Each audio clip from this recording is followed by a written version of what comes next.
Y entonces, continuando en lo que estábamos, lo último que habíamos probado eran las propiedades del rectángulo, ¿cierto? Habíamos visto que estos tres enunciados eran equivalentes, que un cuadrilátero convexo es un rectángulo, que todos sus ángulos son rectos, y que las diagonales son congruentes y se bisectan. Habíamos probado 1 implica 2 y 3 implica 1. Habíamos visto, o habíamos quedado solo en ver que lo pendiente eran las propiedades del rombo. Entonces lo que enunciamos a partir de esta clase es el teorema número 63, las propiedades del rombo, que también nos dice que los siguientes enunciados son equivalentes. Esta vez, 4 enunciados son equivalentes. Probablemente vamos a ver nuevamente el caso 1 implica 2 y el 4 implica 1 para cerrar.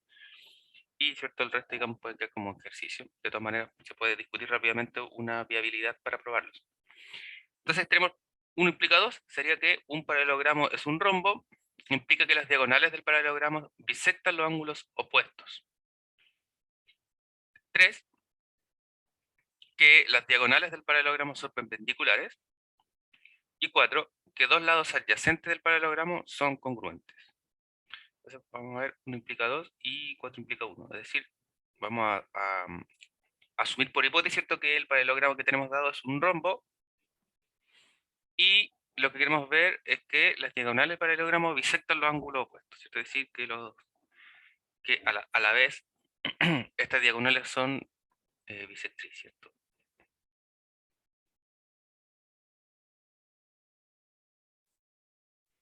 Entonces vamos a anotar el enunciado y luego vamos a ver si los dibujos son esenciales para este caso.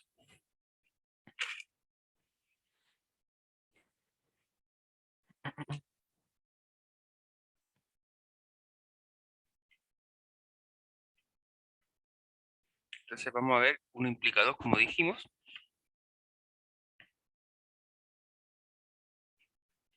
Es decir, ¿cierto?, por hipótesis,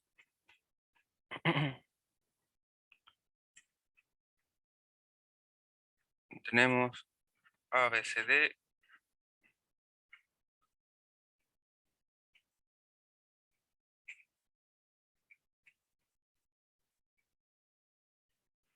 un paralelogramo que tiene todos sus lados congruentes, ¿cierto?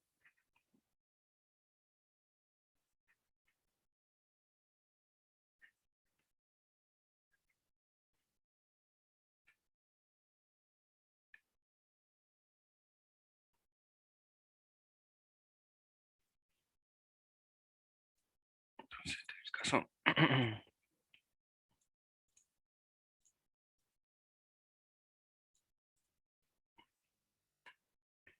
El dibujito siempre nos puede aportar algo, ¿no? Y entonces tenemos ABCD, el paralelogramo dado con todos esos lados congruentes, ¿cierto? Recordemos que si a la vez sus ángulos fueran congruentes sería un cuadrado.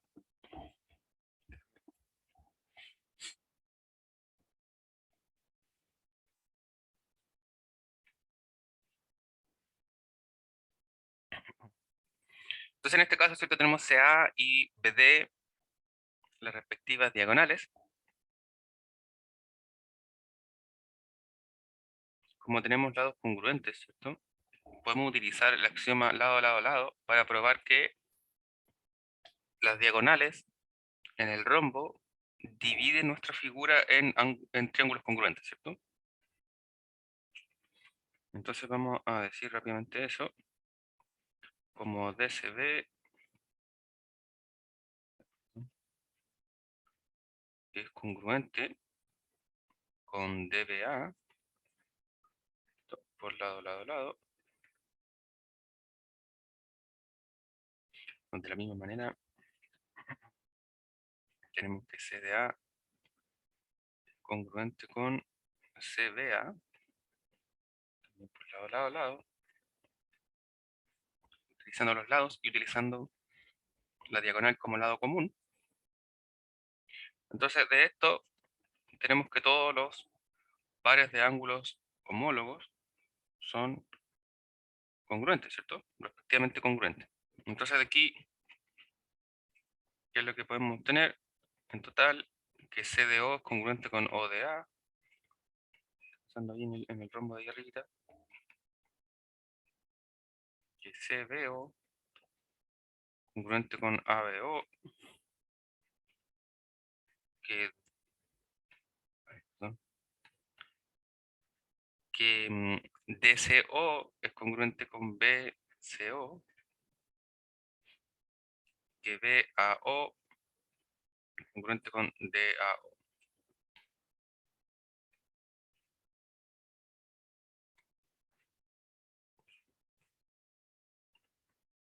Entonces, si bajamos un poquito el dibujo, ¿cierto?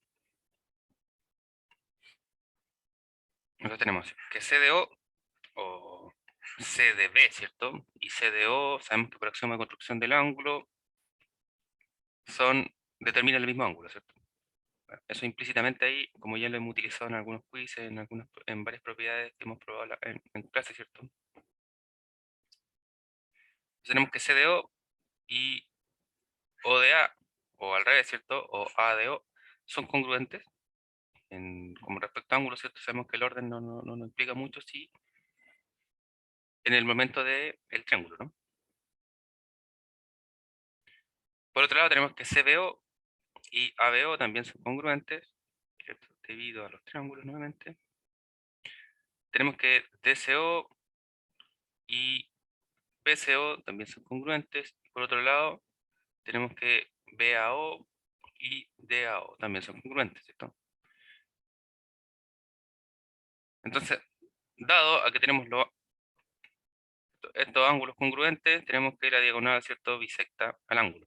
Y de la misma manera, debido a este ángulo de acá, ¿cierto? Lo moví en el mismo momento. Ahí sí. Es decir, la diagonal bisecta a los ángulos.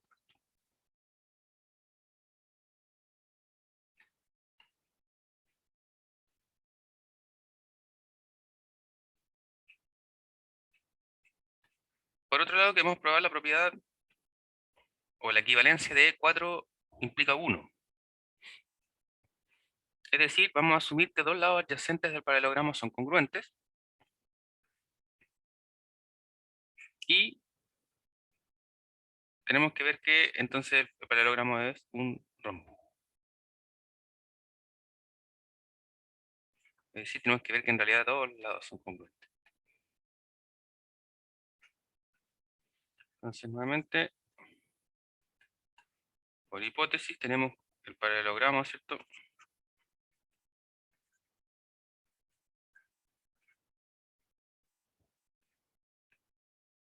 Y vamos a decir que AD es congruente con AB. Vamos a traernos el dibujito nuevamente, principalmente por efectos prácticos, digamos.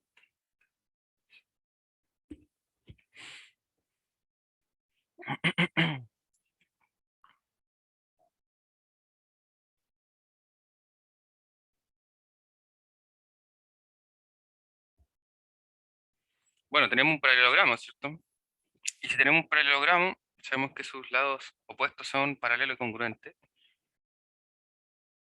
Tenemos que AD es congruente con BC, AB con DC, y por hipótesis tenemos que AD es congruente con AB, entonces la transitividad, ¿cierto?, nos da todo lo buscado.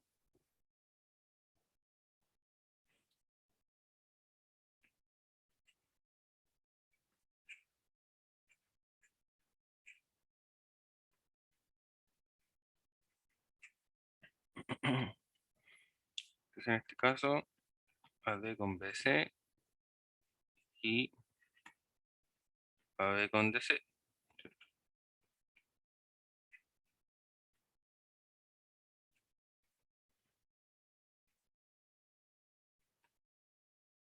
Vamos a hacer, ¿y cómo?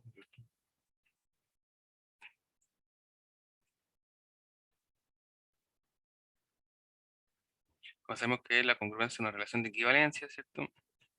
Es transitiva y eso nos da la congruencia que buscamos.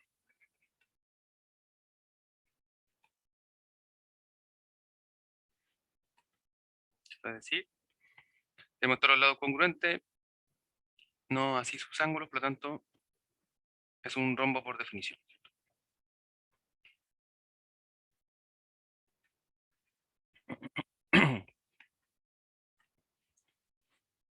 Bien.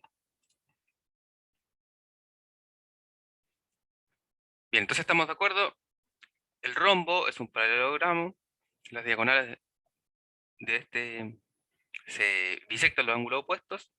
Las diagonales del paralelogramo son perpendiculares. Y también tenemos que dos lados adyacentes son congruentes. Por otro lado, enunciamos el teorema número 64, el cual nos da las propiedades del trapecio. De esto vamos a ver solo uno. Los siguientes enunciados también son equivalentes. En el primer caso, tenemos que la base media de un trapecio, es decir, el segmento que une los puntos medios de los lados no paralelos del trapecio, en este caso K y S, estos son los que lo están ilustrando. Recordemos, ¿cierto? Tenemos A, B, C, D, y por definición recordemos que trapecio era cuando tiene solo un par de lados paralelos, ¿cierto? Entonces, el segmento que une los puntos medios de los lados no paralelos del trapecio tiene la propiedad de ser paralela a la base y que su medida es la semisuma de las medidas de las bases. Entonces, cuando hablamos de semisuma es que es la mitad, ¿cierto? Es decir, la medida de KE es la mitad de la suma de AB y de C, ¿cierto?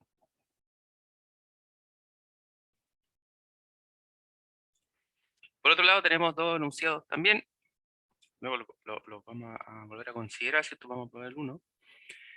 La segunda equivalencia es que el segmento que une los puntos medios de las diagonales de un trapecio es paralelo a las bases y su medida es la semidiferencia de las medidas de la base, de las bases, digo, y está contenida en la base media. Entonces, el segmento que une los puntos medios de las diagonales del trapecio también es paralelo a la base y su medida es la semidiferencia, es decir, es la mitad de la resta, ¿cierto? De las medidas de las bases. Y además tenemos que este segmento está contenido en la base media. 3, en un trapecio isósceles, el cual tiene los lados no paralelos congruentes, las diagonales también son congruentes. Los ángulos de la base mayor son congruentes.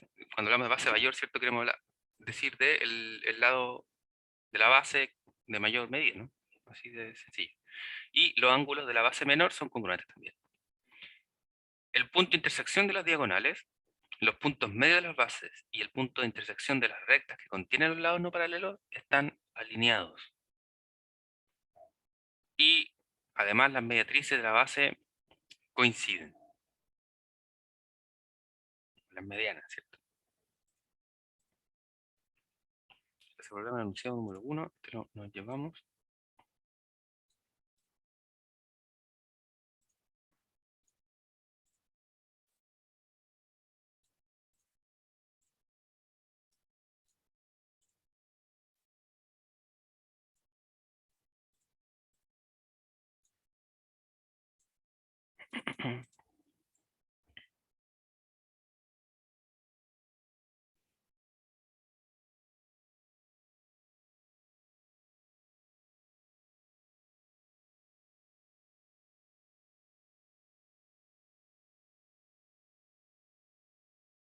Bien, entonces considerando este dibujo, tenemos que DC y AB son paralelos, ¿cierto?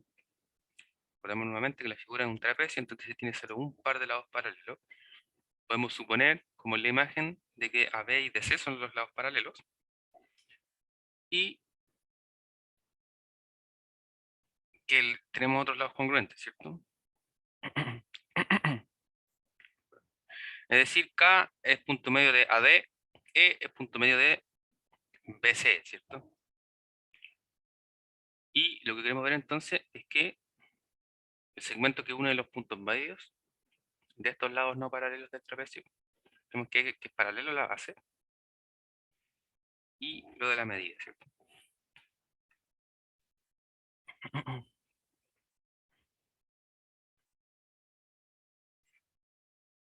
Entonces vamos a decir nuevamente, sea ABCD un trapecio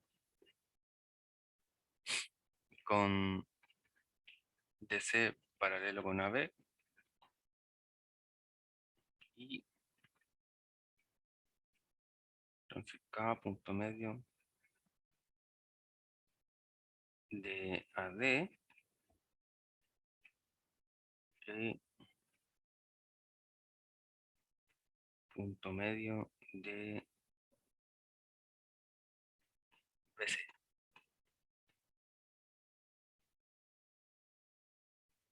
Bueno, sabemos que eso implica, ¿cierto? Que DK y AK son congruentes, de la misma manera que CE y BE son congruentes, como segmentos, ¿cierto? Simplemente por la definición de punto medio.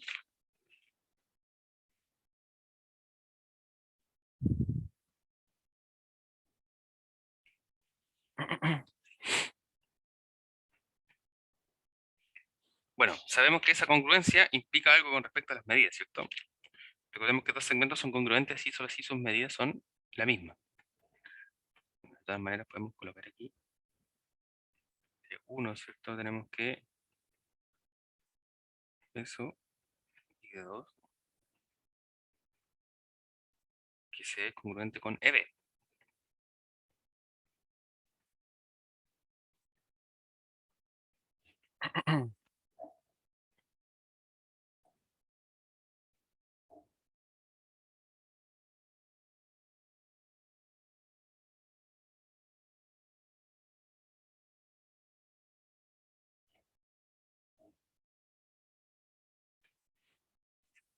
Bien, si unimos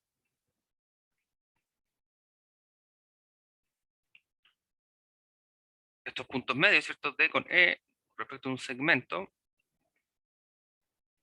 y prolongamos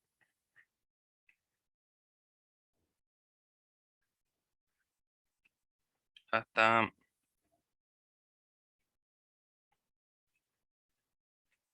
encontrar, bueno, vamos a decir la prolongación de AB,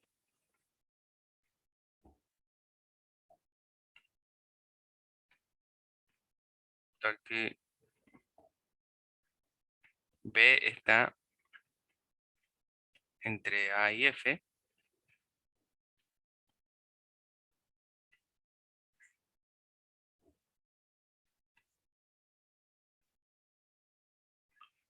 bueno, entonces observamos, ¿cierto? Tenemos D, tenemos E, donde es punto medio, entonces si prolongamos D hasta B, hasta la recta B, ¿cierto? Vamos a decir en el punto F, tal que intersecta a AB en F. Entonces, en dicho punto, podemos analizar los triángulos que se han formado. Podemos mirar DCE y podemos mirar FBE.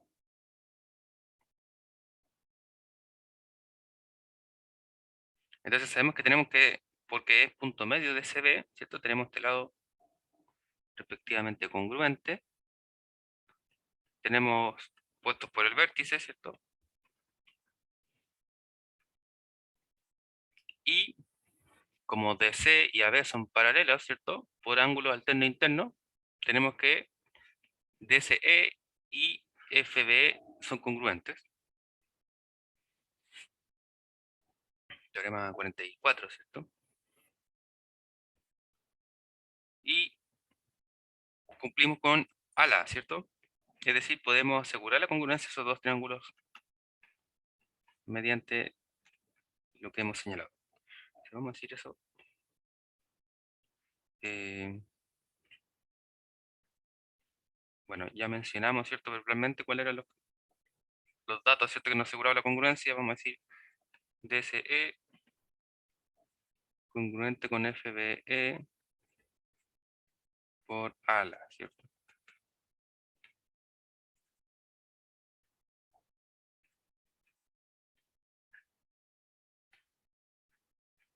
DCE, FBE por ALA. Nuevamente recordamos entonces de dónde salían los datos.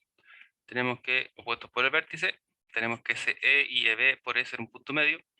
Y como DC y AB son paralelas, ángulos alternos internos entre paralelas son congruentes, es decir, el ángulo DCE y FBE son congruentes, ¿cierto? Entonces así tenemos E, EB ala, ¿cierto? Ángulo, lado, ángulo, lo que nos asegura dicha congruencia. Entonces, si estos triángulos son congruentes, ¿cierto? Todos los segmentos respectivamente homólogos son congruentes. Así, DE y F lo son. De la misma manera tenemos que DC y BF también son congruentes.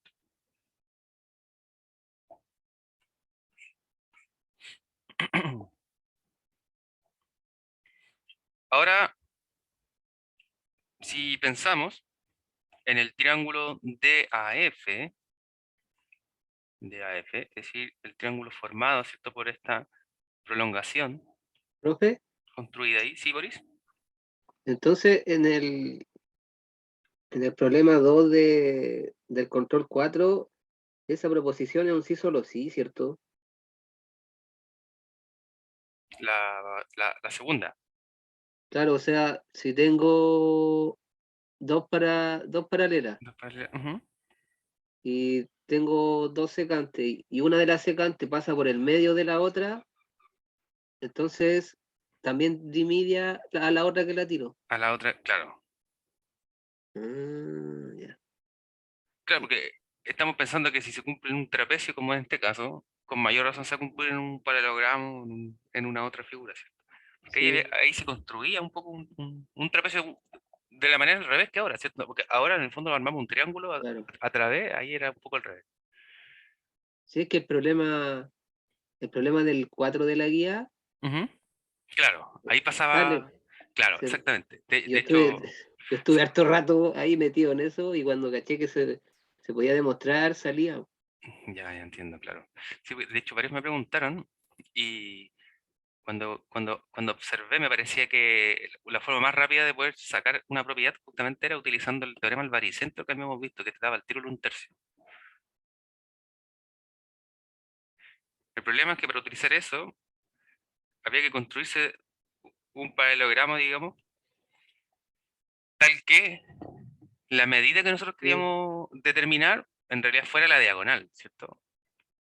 Yo alargué un lado Claro, para que claro, fuese transversal de gravedad justo donde queríamos demostrar. claro, exactamente, ese era el punto. Lo que uno quería probar que cumplía esa cosa, esa tenía que ser justamente la mediana relativa para que midiera inmediatamente la medida que uno quería. Pareciera un poco artificiosa, ¿cierto? Pero tuvimos la suerte de haber probado ese teorema del baricentro justo como 2 clases antes, digamos, de, de la aparición de todos los ejercicios, digamos. Así que claro, muy bien. Entonces, a ver si me perdí un poquito. Estábamos pensando en este triángulo, ¿cierto? En DAF. Ahí está. Entonces estábamos pensando en el triángulo de AF, donde K es punto medio de AD, entonces KD, perdón, y KA son congruentes. Por otro lado, em,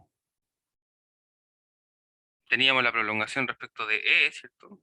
O digamos por los triángulos congruentes, perdón, tenemos que DE y EF son congruentes.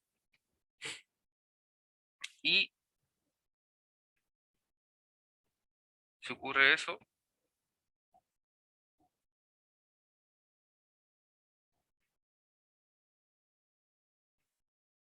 estamos utilizando justamente el mismo dicho, ¿cierto? Tenemos aquí un triángulo y en este triángulo estamos uniendo los puntos medios. Y ya vimos, ¿cierto?, que el segmento que une los puntos medios es paralelo a la base, ¿cierto?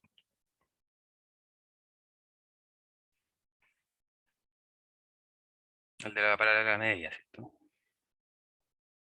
Entonces, en el triángulo DAF se tiene KD congruente con KA. Tenemos que DE y F, por esos triángulos que se formaron aquí arribita, ¿cierto? De ahí viene. De hecho, ahí está, justamente. Y así Entonces, por teorema de la paralela media, el segmento que une los puntos medios en un triángulo es paralelo al tercer lado, ¿cierto? O al lado a la cual no está intersectando. Es decir, KE es paralelo con AF. Era 46, si no me equivoco, el de la paralela media. Por si acaso ponen ahí 46.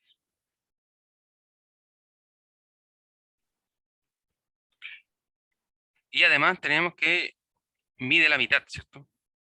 Claro. Y digamos, esa es la gran gracia de esta propiedad en realidad. Y mide la mitad. Entonces, vamos a ponerlo sin rayita de segmento, ¿cierto? Estamos hablando de medida. Y la mitad de AF. Sin embargo, sabemos que AF lo podemos pensar como AB más DC, ¿cierto? Ay, O AB más BF, pero sabemos que BF y DC son congruentes, ¿cierto? ah, ya. Entonces aquí, justamente eso cae. En teoría tenemos que es AB, así, ¿cierto? AB más BC. Y entonces sabemos que aquí entre medio de todo hay 3 puntos, ¿cierto?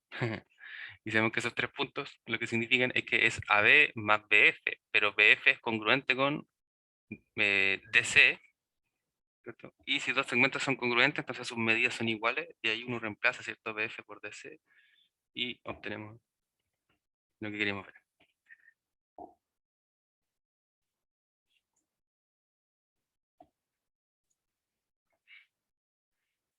Bien, entonces ahí tenemos ya propiedades del trapecio, ¿cierto? Una de las figuras menos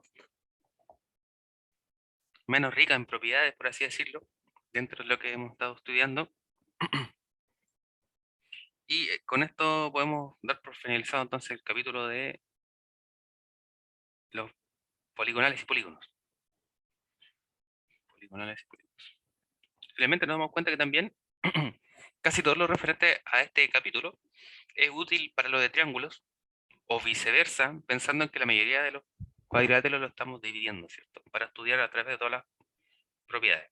Y de la misma manera como hablábamos de algunos ejercicios de esta guía, también al revés, a veces hay un triángulo y pareciera el camino más directo utilizar propiedades de polígono.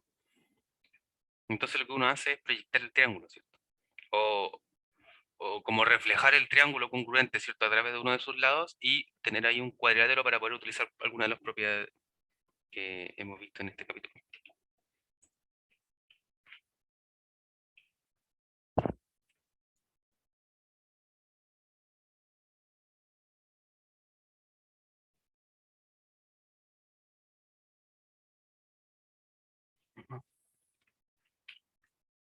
Entonces vamos a dar comienzo a los contenidos de la semana 11 o 12, o en realidad ya como 15, pero según el calendario vamos a dejarla en 11. Y vamos a ver el sexto capítulo de contenidos que es referente a la circunferencia. Entonces aquí vamos a saltarnos probablemente muchas pruebas. La idea al menos es, en cuanto al dibujo, tener claro qué es lo que nos quiere decir.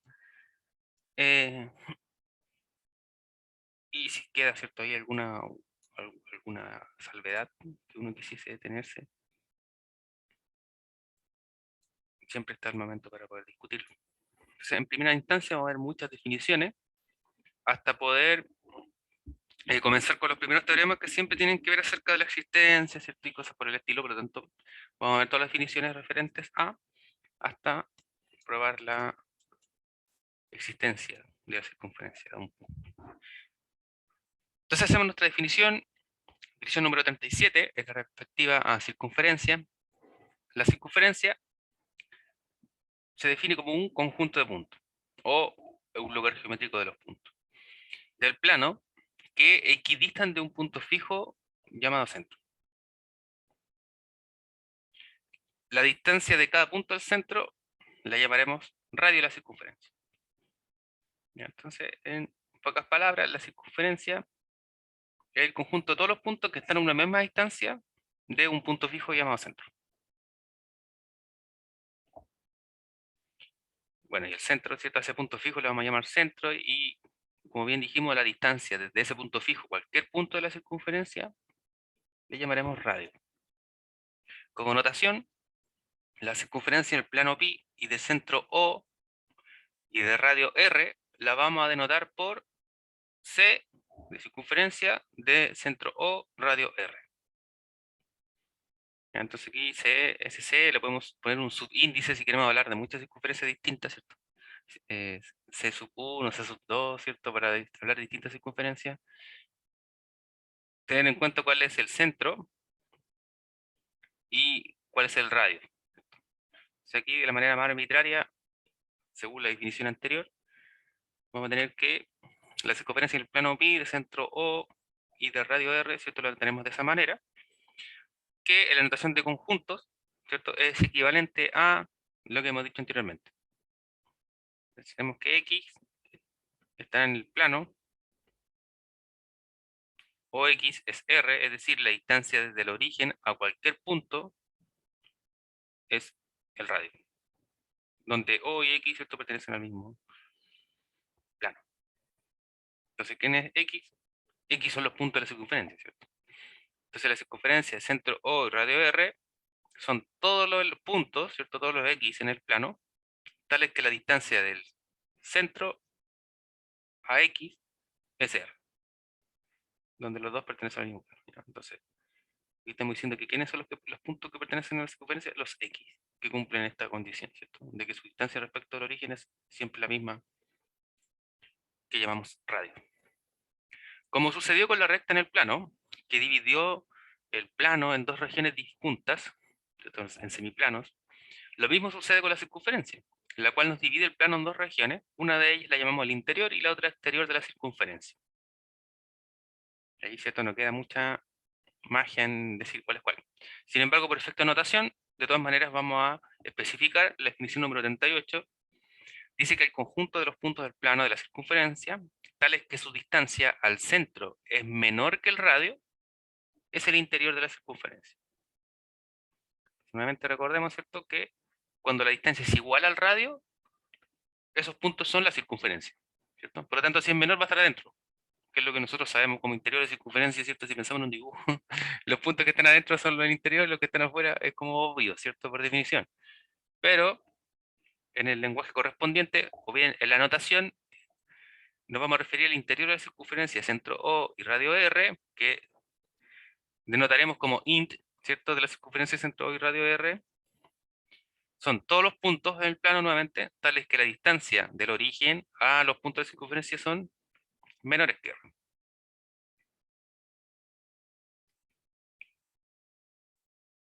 Entonces, ojo, si este es un menor estricto, por lo tanto, nuevamente, los puntos de la circunferencia no pertenecen al interior de la circunferencia, ¿cierto? Lo mismo que veíamos como en el ángulo.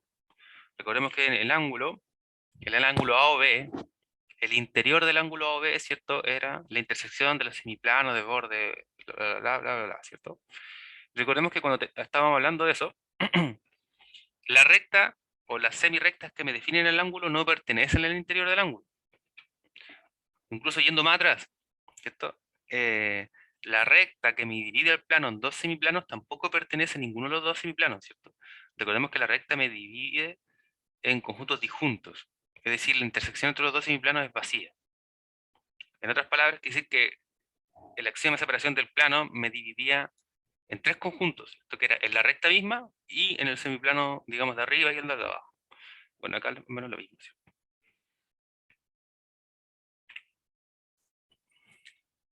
La definición 39, por otro lado, nos dice que el conjunto de los puntos del plano de la circunferencia, tal es que la distancia al centro es mayor que el radio, le llamaremos exterior de la circunferencia. Es decir, lo contrario.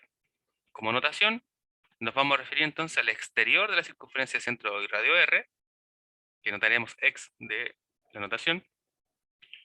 Son todos los puntos del plano tales que la distancia, ¿cierto? La medida desde el centro de la circunferencia a estos puntos es mayor que R, donde R es el radio. Es decir, los que están afuera de la circunferencia. Para efectos dibujantes, ¿cierto? Dibujantes, efectos ilustrativos. Entonces aquí podemos visualizar, ¿cierto? Tenemos la circunferencia. En este caso, tenemos que los puntos x1, x2 y x3 están en el mismo plano.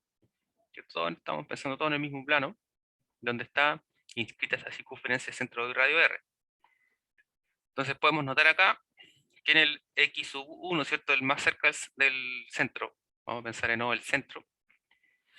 Entonces, como la distancia desde O a x1 es menor que el radio, entonces x1 está en el interior de la circunferencia centro y radio R. Como la distancia entre el centro O y x3 es mayor que el radio, entonces el punto x3 está en el exterior de la circunferencia centro y radio R. Y como la distancia entre O y x2 es R, ¿cierto? Dado que justamente está sobre esta condicionante delimitante del radio, entonces el punto x2 está en la circunferencia. Entonces ahí tenemos, ¿cierto?, los tres casos, como habíamos dicho, ilustrando dichas definiciones. Definición 40. La unión de la circunferencia y su interior la llamamos círculo. Como notación, el círculo de centro O y radio R se denota por, como la circunferencia, pero barra, cuando lo rayamos arriba. Entonces C barra de centro O y radio R es el círculo centro O y radio R. Algo parecido como la clausura, ¿cierto? Entonces tenemos que el círculo de centro O y radio R es la circunferencia unión el interior de la circunferencia. Entonces ahí nuevamente recordamos, ¿cierto?, que cuando uno es más chiquitito, generalmente de circunferencia y círculo para uno es lo mismo, ¿cierto? Bueno, ahora sabemos que la circunferencia es solo el borde, ¿no? Mientras que el círculo es todo lo que contiene. Entonces nuevamente, el círculo de centro y radio R va a ser la unión entre la circunferencia de centro y radio R y el interior de dicha circunferencia de centro y radio R.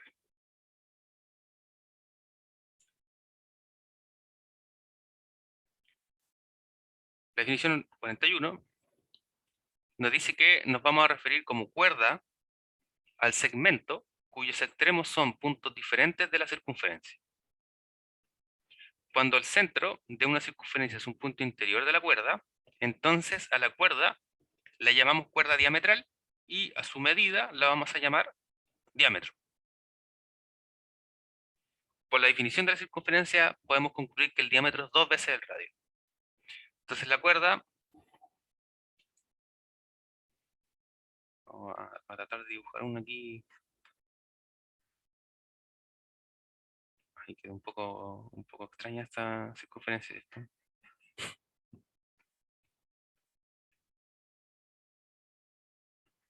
Nunca es tan sencillo como en la pizarra dibujarla. Entonces, dado dos puntos, ¿cierto? Cualquiera que pertenece a la circunferencia, tenemos una cuerda, ¿cierto? Segmento cuyo extremo son dos puntos distintos de la circunferencia. Entonces ahora lo que nos dicen es que si tenemos acá, ¿cierto?, centro O, y fijamos un punto de tal manera de que O pertenece a esta cuerda, entonces esta cuerda recibe el nombre de cuerda diametral y la medida es 2 veces el radio.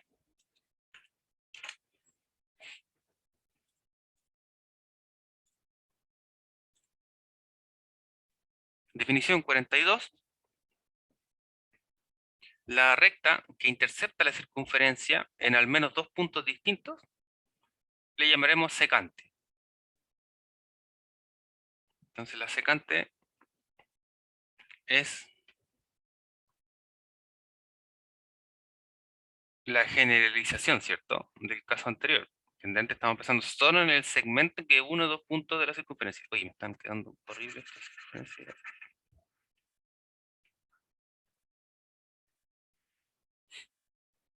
Entonces, esto habla de recta, ¿cierto? Entonces, si tenemos una cosa por el estilo, tenemos una secante. Ahora, bueno, ahí también por dos puntos. Pero ahí también por 2 puntos, no me quiere salir ahí sí, ya. Tenemos un punto de intersección. Sigue siendo secante, entonces vemos que, bueno, pensando en la definición 43 todavía no, ¿ah? La definición 42 entonces estrictamente nos dice que la recta que intercepta la circunferencia en al menos 2 puntos se le llama secante. ¿Ya? Entonces, como habla de al menos 2 puntos, ¿cierto? Si le intersectan solo un punto, no cumple dicha definición, ¿cierto? Por lo tanto, la de acá no es recta secante, es lo que viene después, ¿no?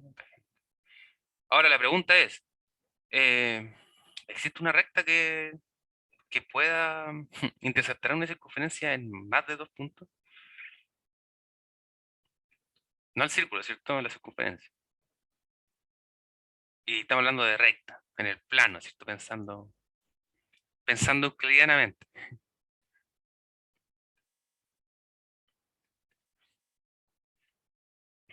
Todo pareciera de que no tiene sentido, ¿cierto?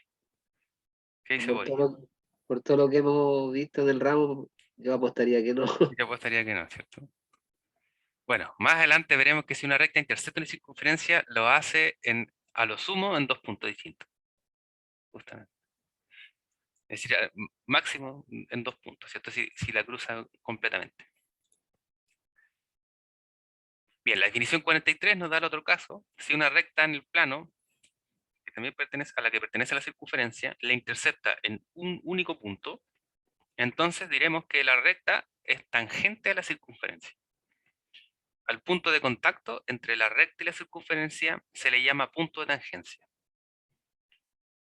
En 3 dimensiones puede ocurrir que la recta intercepta la circunferencia en un único punto. Pensando ahí en circunferencia, si estamos pensando en 3 dimensiones, ¿cierto? Ya estamos hablando de una esfera, ¿cierto? En un único punto. Y la recta puede no ser tangente a la circunferencia.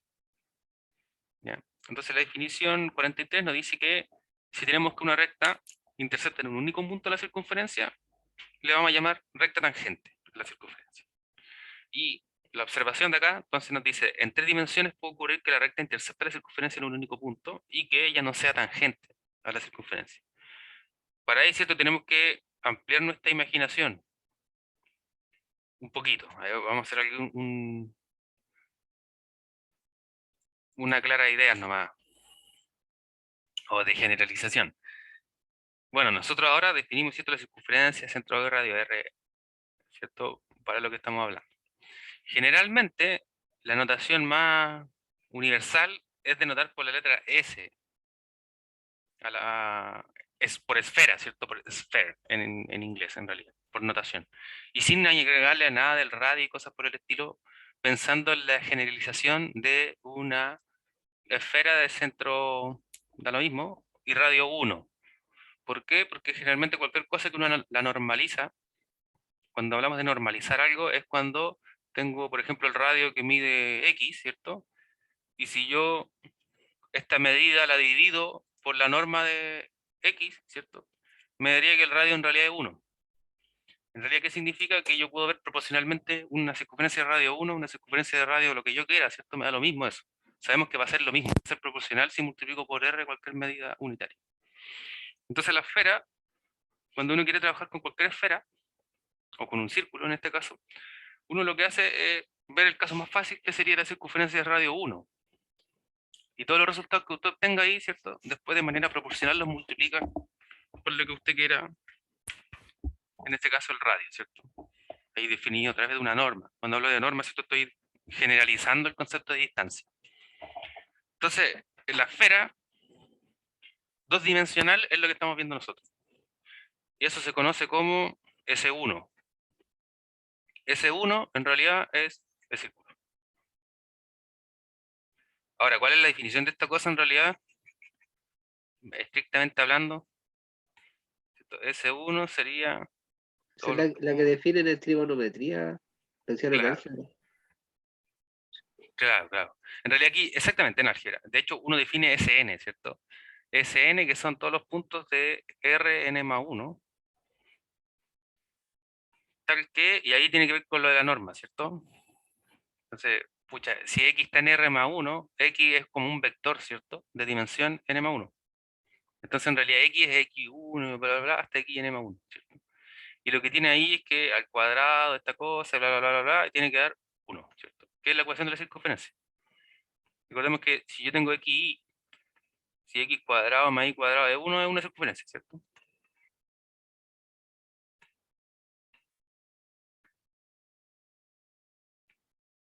Entonces vamos a poner eso hasta x sub n al cuadrado. Ah, perdón, n más 1. Porque tenemos muchos vectores, tenemos un vector. Tenemos, y todo al cuadrado, ¿cierto? ¿Y por qué todo al cuadrado? Por la distancia. Ya. Esa es la definición más general de Sn. Y esto es una esfera n-dimensional. Entonces, el caso que nosotros conocemos o que estamos estudiando ahora, que es este, es equivalente a S1. Y S1, si completamos esta misma definición, son todos los puntos de R1 más 1, ¿cierto? De R2, tales que lo que acabamos de decir. Entonces, en el fondo, la fórmula de acá, lo que nos quiere decir es, si yo pienso que esto es el centro, el radio aquí es 1. Entonces, son todos los puntos que cumplen eso, son estos. Ese es S1. Ahora, si pensamos en S2, son los vectores de R3, 3 dimensiones, que cumplen la misma cosa. Entonces, en ese caso, S2, estamos hablando de una esfera, ¿cierto? Es decir, aquí ya hay cuerpo de volumen ya. Vamos a pensar en una pelota, ¿cierto? En una naranja, etc. Y los demás casos ya sabemos que son netamente abstractos, ¿cierto? Pensar en S4, en S5, una esfera, hiperesfera, ¿cierto? Y ahí ya son otros conceptos mucho más abstractos y que tienen que apelar a la imaginación, ¿cierto? O algunas ahí estimulantes, ¿cierto? Pero es muy temprano para hablar de eso. Ya, entonces, estamos hablando de esto, S1. Y digo esto porque en los libros algebraicos, probablemente más adelante, van a hablar de S1 como la circunferencia.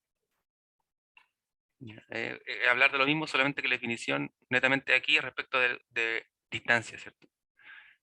De distancia. Se está asumiendo una norma respecto de R sub algo. Eso ahí. Ah, ya, entonces, y era todo esto era solo para aclarar la observación. Entonces, la observación, ¿cierto? Nos dice que en 3 dimensiones, es decir, en S2, la recta que intercepta la circunferencia en un único punto no necesariamente es tangente. Recordemos que como tangente sabemos que intersecta perpendicularmente, ¿cierto? Entonces decíamos que en S sub 1 pasa, de que si tengo una recta, ahí me quedo chueca, no, pero esta ya aquí sí la puedo poner.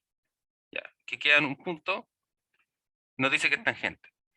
¿Y cómo sabemos? Bueno, recordemos que la distancia desde una recta a un punto, ¿cierto? Es la proyección ortogonal. Entonces aquí tangente, listo. Es muy claro. Sin embargo, lo que nos dice esa observación es que acá no pasa eso. Si tenemos, oye, no sé por qué estoy dibujando a mano alzada si tengo esta. Ahí sí, ya mucho más sencillo. Ya nos dice que si pasa eso, no necesariamente esta es tangente. Ahí hay que pensar ya en el concepto de distancia respecto a un punto, pero en 3 dimensiones, ¿cierto? Y que no cambia mucho respecto a la de acá en realidad. Lo que cambia va a ser la fórmula. Y que tenemos, que podemos rotar esta cosa, ¿cierto? Y mirarnos y darnos cuenta que en realidad la recta quizás está muy chiquita, ¿cierto? Y la está, tal como en el dibujo en realidad. Si lo pensamos tal como en el dibujo, está intersectando en un punto y no es perpendicular, en este caso hacia acá, ¿cierto? Si lo miramos. Si bajásemos un poquito esta cosa, probablemente estaría chueca y nos damos cuenta que en realidad no lo es. Quizás es muy temprano para utilizar su tanta imaginación aún. Pero bueno, la observación está ahí, ¿cierto? Y después ustedes podrán jugar ahí con una pelota, con un globo, con lo que ustedes quieran. Bueno, entonces ilustramos lo siguiente. Tenemos la circunferencia centro O y radio R. Vamos a pensar en L, una recta que es tangente a la circunferencia en el punto A, ¿cierto? Intercepta en un único punto, como dijimos, la llamamos entonces la tangente. Por otro lado, tenemos que BC es cuerda de la circunferencia y que en este caso, como el centro pertenece a esta cuerda, esta recibe el nombre de cuerda diametral, ¿cierto? Y su medida es el diámetro. Mientras que la recta de E es secante de la circunferencia. Entonces, nuevamente, la diferencia la básica diferencia entre cuerda y secante es que la cuerda es un segmento cuyos puntos extremos pertenecen a la circunferencia, mientras que la secante es una recta que intersecta la circunferencia en dos puntos. O como dijimos, en dos puntos, ¿cierto? Porque ya sabemos que si lo intersectan uno, en realidad será tangente y no secante.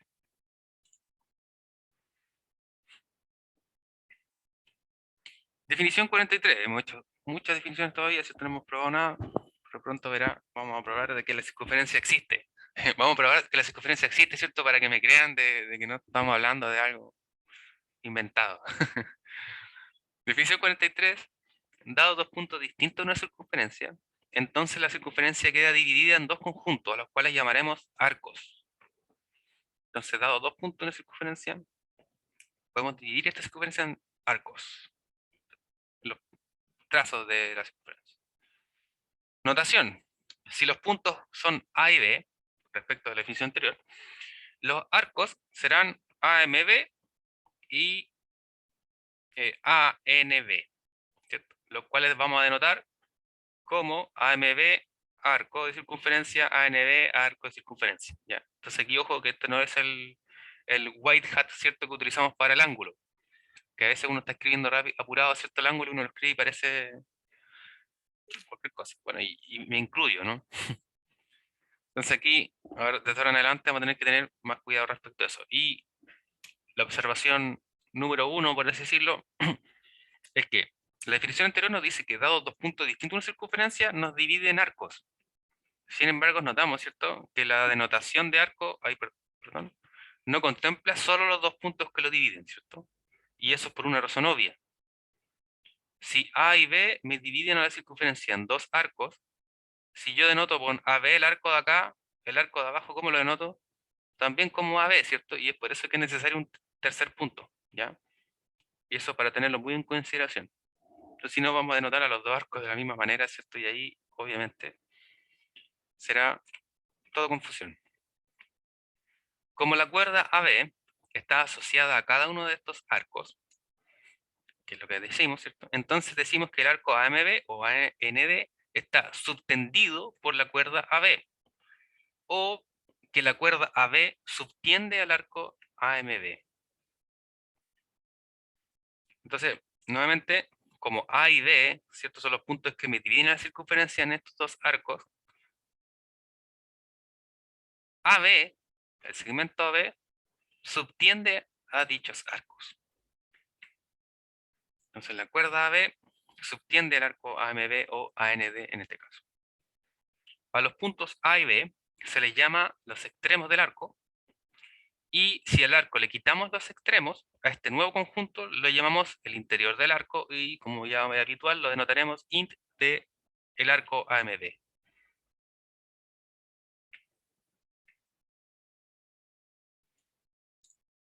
Continuando con el arco, la definición 45 nos da un mayor énfasis. El primer caso nos dice que si el centro de la circunferencia y el interior del arco están en semiplanos opuestos respecto a la recta que pasa por los extremos del arco, este arco le llamaremos arco principal.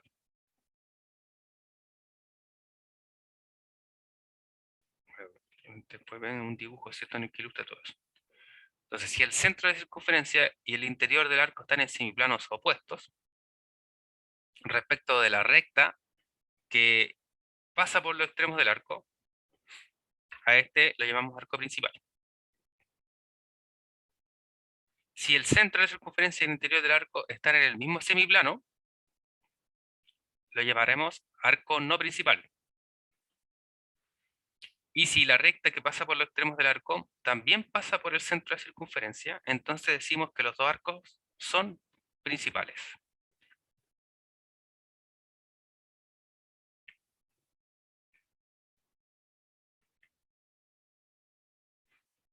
Entonces aquí nuevamente pensamos, ¿cierto?, en AB como esta cuerda que me lo divide en dos arcos, o L, ¿cierto? La recta L, vemos que pasa por A y B, o bien que A y B pertenecen a la recta L, divide la circunferencia en dos arcos. Notamos que el arco AMB es principal y ANB es no principal. Entonces nuevamente, AB, ¿cierto?, o L es la recta que está pasando por estos puntos extremos del arco, ¿cierto? Entonces, nos damos cuenta que el arco y el centro están en semiplano opuesto respecto a la recta que me dividió la circunferencia, ¿cierto? Por eso que es principal. Ahora, lo que nos decía nuevamente es que si L pasa por el centro, ambos arcos se dicen principales,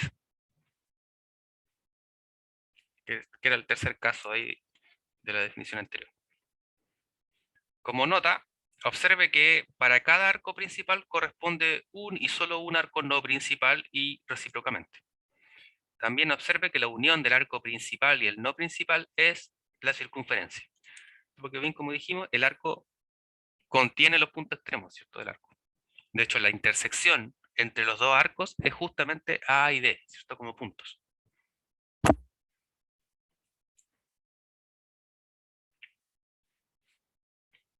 Definición número 46.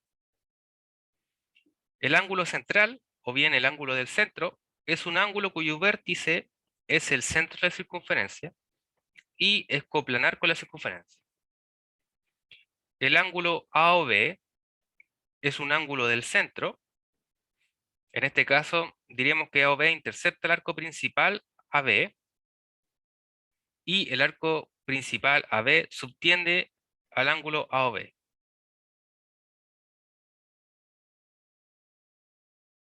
El arco no principal AMB no se le asocia un ángulo central. Aquí. Bueno, vamos a dejarlo de todas maneras de esa manera, ¿cierto? Como AB, AB, justamente lo que decíamos anteriormente.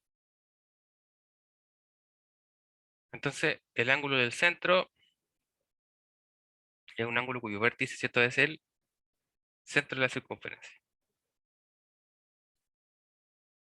Bien, así llegamos entonces al teorema 65, que nos da la existencia y unicidad de la circunferencia. Nos dice que por tres puntos distintos no colineales pasa una y solo una circunferencia. Ya sabemos cómo probar la unicidad, ¿cierto?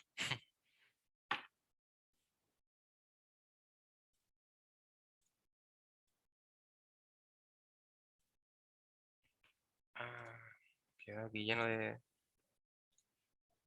observaciones. Vamos a eliminar esta cosa.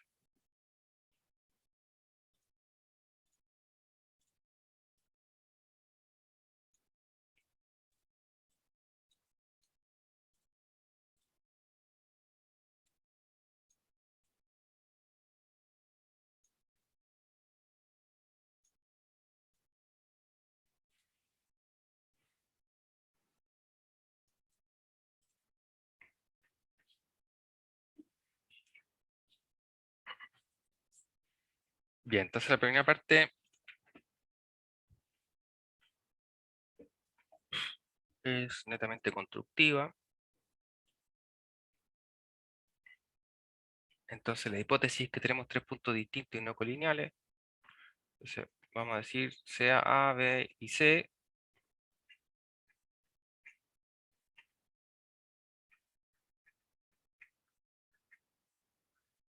Tres puntos distintos y no colineales.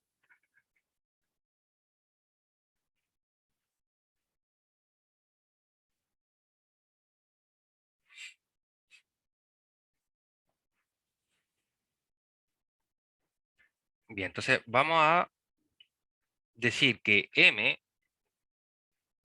y M' como minúscula entonces están denotando rectas, ¿cierto?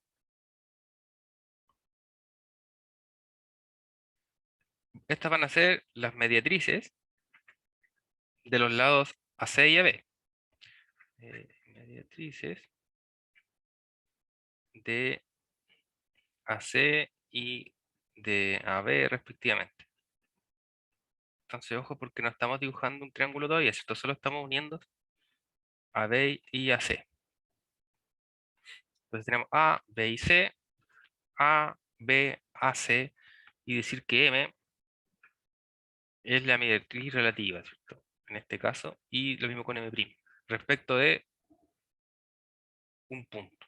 Entonces vamos a ver en el fondo que aquí hay una intersección, ¿cierto?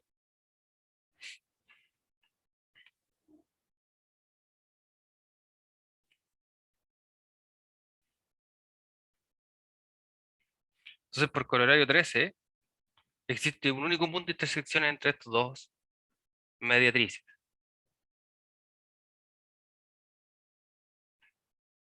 Y a ese le llamaremos O.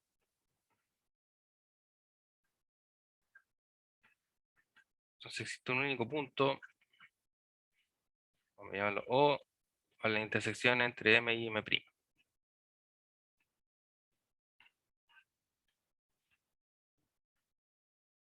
Por las propiedades de la mediatriz,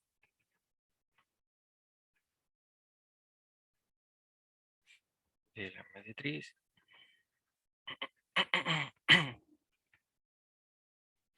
como O pertenece a M, entonces tenemos que OA es congruente con OC, ¿cierto?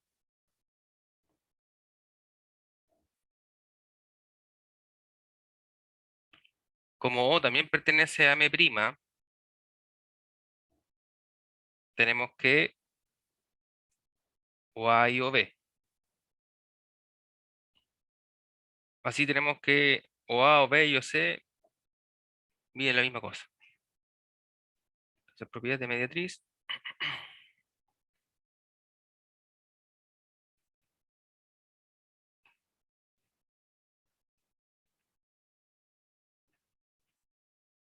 Vamos a colocarle inmediatamente como distancia esta cosa.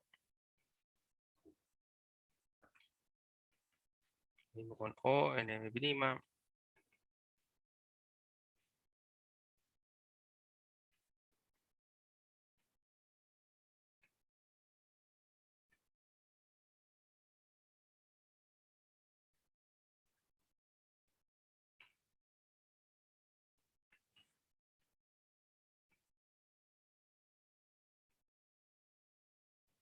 Entonces luego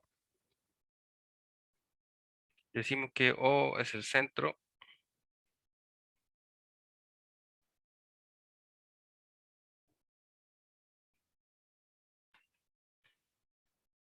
de la circunferencia que pasa por los puntos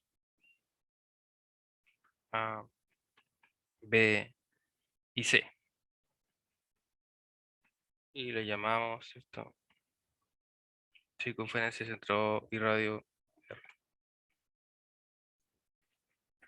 Entonces tenemos la existencia, ¿cierto? Dados tres puntos, existe una circunferencia, una única circunferencia. Dado que es un solo punto, de tal manera de que exista la congruencia de cualquier segmento hacia O. Entonces, para la unicidad, como es costumbre, ¿cierto? Vamos a suponer que pasa otra circunferencia. Si pasa otra circunferencia, también va a tener que cumplir, ¿cierto? La misma definición, que la distancia, ¿cierto? Desde ese centro hasta estos puntos va a ser la misma. Y no vamos a tener otra opción, ¿cierto? De que los centros de esas dos circunferencias sean el mismo centro finalmente. Y el radio también sea el mismo. En el fondo vamos a ver que las circunferencias coinciden. Eh, Vamos a ver.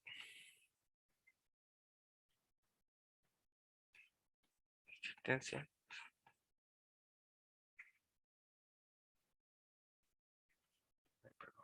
Y unicidad. Entonces supongamos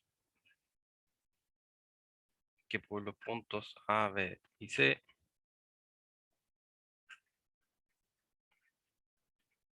pasa otra circunferencia.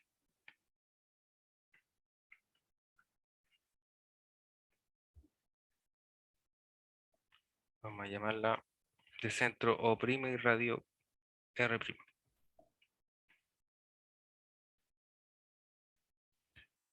Entonces tenemos que o' A, perdón, o'B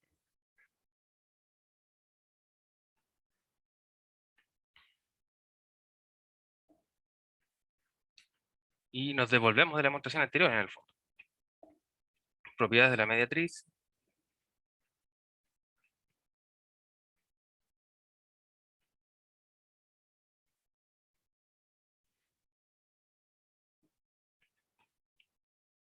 Si pensamos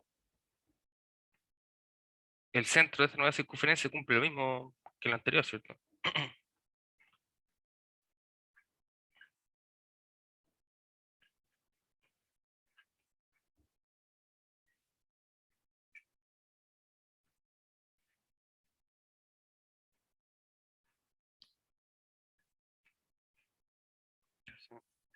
Literalmente, ¿cierto? Es devolverse.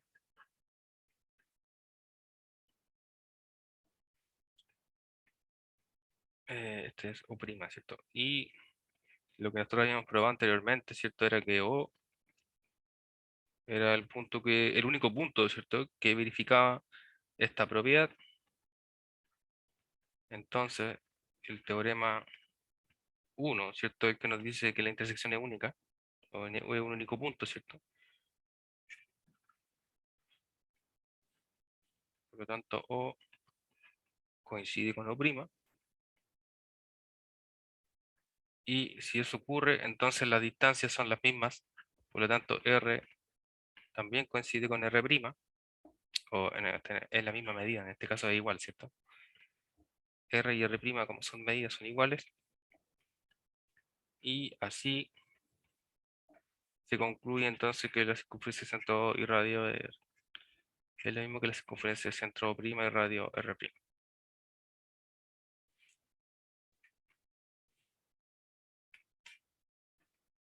Entonces eso nos permite concluir de que dados tres puntos coplanares y no colineales, ¿cierto? Dan origen a una circunferencia.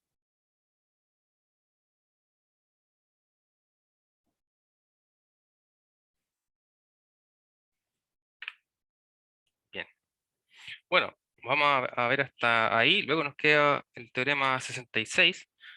Vamos a anunciarlo, ver qué nos dice. El teorema 66 nos dice que si una recta y una circunferencia son coplanares, la recta intercepta la circunferencia a lo sumo en dos puntos.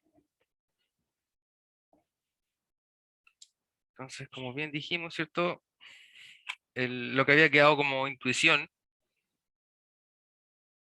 es lo que vamos a ver a continuación. Digamos, eso lo vamos a ver a partir de la siguiente clase ya por el tiempo. Creo que la demostración toma un poco más de lo que nos queda. Entonces el teorema 66, ¿cierto? Nos asegura justamente de que si hay una recta que intercepta la circunferencia, lo hace como máximo en dos puntos. Entonces ahí confirmará nuestra intuición.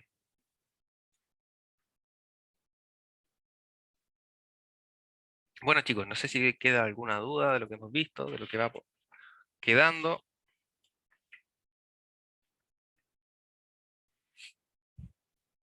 Bueno, el único comentario me parece que debería hacer entonces es que revise nuevamente la pauta del último control. Me he tardado también en dar una retribución respecto del trabajo grupal. Ahí les prometí enviarle las pautas con sus puntajes, todavía no lo he podido hacer tampoco, pero paciencia.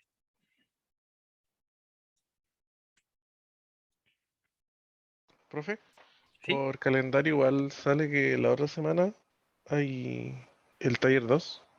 Ah, ya tienes razón. Bueno, voy a estudiarlo con la agenda y confirmarle la situación, porque estamos un poco harto atrasados con los contenidos, ¿cierto? Si nos dimos cuenta, el control 4 acabamos de terminar más o menos el contenido un poco que ingresaba al control 4, a pesar de que poligonal y polígono no era incluido, sin embargo estábamos utilizando muchas las propiedades de poligonal y polígono. Y como les decía, ahora nuestro principal objetivo es llegar a semejanza, como que estamos apurándonos, arrastrándonos para llegar a semejanza, y ahí nos vamos a detener nuevamente porque ese va a ser un concepto de evaluación. Así que lo que quiero ver, tanto con mi agenda, más que por calendarios, es s- la viabilidad de hacer la evaluación grupal. A mí me parece, últimamente han remontado mucho respecto de sus resultados la mayoría de los estudiantes, tanto los trabajos como las evaluaciones, entonces quizás podemos eliminar esa evaluación del calendario eh, si pareciera que no aportase tanto a ustedes con respecto a las notas y los contenidos y para no tener una o dos clases un poco cortadas ahí hasta llegar a semejanza, que esa es mi preocupación máxima en realidad. Ahora es llegar a semejanza lo antes posible. Si bien se podría hacer algo, nuevamente como trabajo grupal, sería algo parecido a lo que hicimos ahora, con algunos ejercicios por ahí arbitrarios de circunferencia, que trabajasen de la misma forma, pero dada esta altura del semestre, lo dudo todavía. Digo, dejo ahí el comentario abierto nomás. No sé sus opiniones respecto a eso.